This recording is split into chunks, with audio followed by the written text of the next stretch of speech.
a lot of times we go through situations or we're faced with like decisions or choices or challenges that are like, we're trying to figure out like, God, what do I do? Is this job for me? Is this person for me? This relationship, this friendship, is all of this gonna work out? How I just need to know the outcome. Like, I'm over it. Like, this is whack. I'm not having fun. What is the point? Like, let me know. Like, are we gonna break up or be together? Am I gonna get the job or no?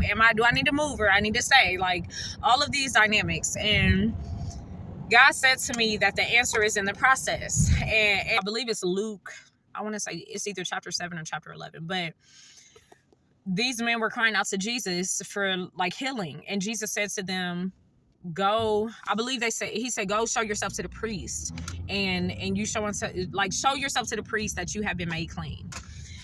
Jesus didn't make them clean though. Like, he told them to go show themselves as if they were already clean. And ultimately what happened was, along the way, they got clean. So by the time they arrived to the priest, they were clean already.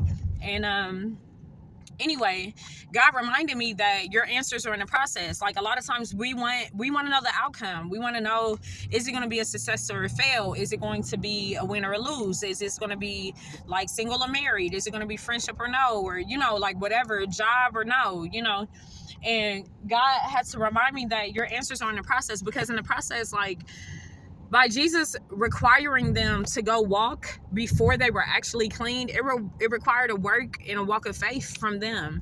And it's in our process that a lot of times, like, God works on us. What I have learned is that some of the things that we pray, ask God for, and we're trying to understand whether they're not going to happen or not for us, during the process, he makes us okay with whatever the outcome will be.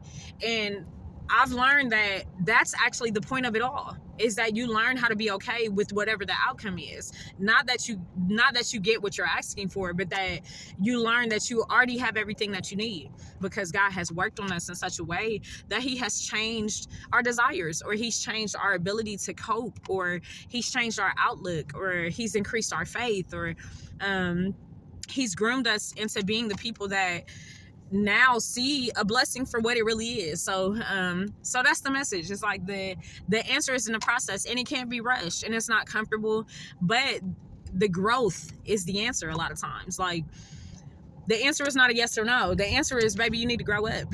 Like, unfortunately, you just need a couple more years under your belt, you know what I'm saying, to stabilize you, or to give you a level head, to give you a level heart, to give you a level mind, you know what I'm saying? And those are things that cannot be rushed. So a lot of times we find ourselves seeking the answers to questions that we think are simple, but they're not simple, because they require time. They require growth. It requires shedding of dead skin, you know what I mean, dead thoughts, dead patterns, habits, people, you know what I'm saying, like things that don't edify you. It requires you letting go of things that you've held on to for years because they've been comfortable, but they haven't been productive, you know what I mean? So the answer is in the process. Before you ask God for the answer, recognize that it's probably in the process. You just got some more processing to do. So this is the Sunday Love. Take care.